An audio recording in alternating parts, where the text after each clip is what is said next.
Yeah, so it sounds like, to paraphrase a little bit here, really, at the core of being able to kind of get to the next level of benefits and cost savings and so forth is really having very granular, data around your transportation operations and network.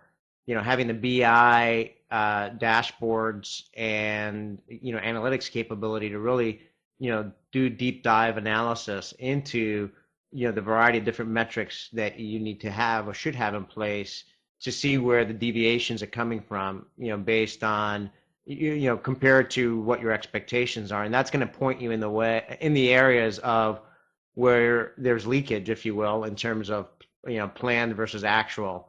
And then I think the third piece is, I think where a lot of companies, like you mentioned there at the end, is having the talent internally, the people internally that can, it's one thing to collect the data and have the dashboards and have the technology tools, but is then to have someone to be able to recognize those trends and those areas that need attention, and then know what to do, to correct, right? That's absolutely true. And to be proactive, have scheduled intervals which you know you're going to look at certain metrics, make sure you're diligently reviewing them every week and every month, and making sure that you're using these tools that you have properly. Really take advantage of the data that you have. So I think it's what you said. You summarized my points well. It's having that ability to really get into that granular detail on shipments.